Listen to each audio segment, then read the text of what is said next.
Jama'a assalamu alaikum wa rahmatullahi ta'ala wa barakatuhu. Da masoyana da ma wa'inda ma ba sa suna, wannan gaskiyar ta shafi kowa, riga ce mara wuya, daidai wuyan kowa ce. Wannan matsalar da ta faru mun jahilci al'amari, sannan na raina mana a jawali dukanmu, daga mazan mu har matanmu.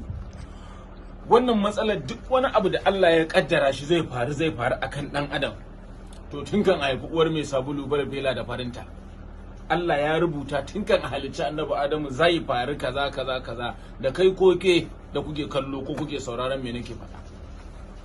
Duk wani mai jin harshe na to ya haƙuri, zan faɗi magana ko ya yadda ko kar Allah ya sa yadda.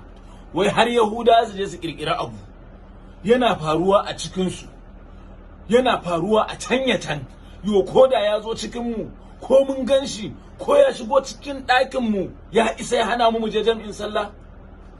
Akwai wani abu da ya isa, akwai wata halitta da aka yi ta cuta wacce za ta zo ta faru ta hana ku jam'in sallah? Muna musulmai, ku yi wa zuciyarku da kanku adalci.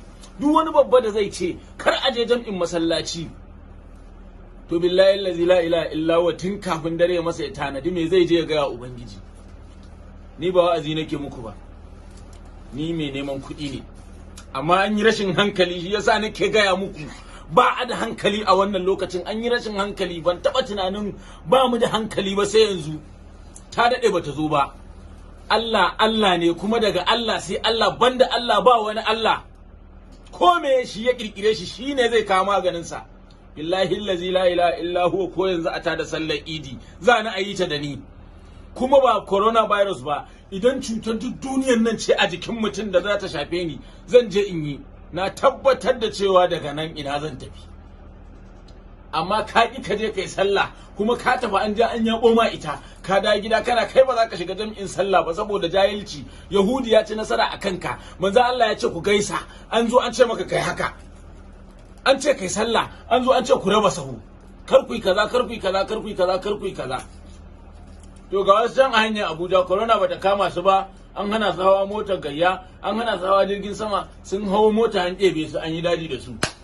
Su kuma in aka kai su me ya kashe su?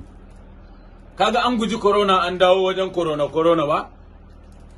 Ka gudo mata, ka hawo mota saboda ka hau jirgi, an ce ka hau, ka taho a hanya, wasu sun kama, kuma ba mu da wata doka, ba mu da wani komai da komai kansu suke so, ba wani ɗan shugaban ƙasa da za ta faru a kansa. Babu shi, ƙarya ne, ko ɗan uban waye aka ce ta faru da shi ƙarya ne, propaganda ce. Mu ake son a daɗa zurmawa, a kwashe mana kuɗi. In za ku farka daga bacci ku farka. Na ku Ado Isa Gwanja har kullum.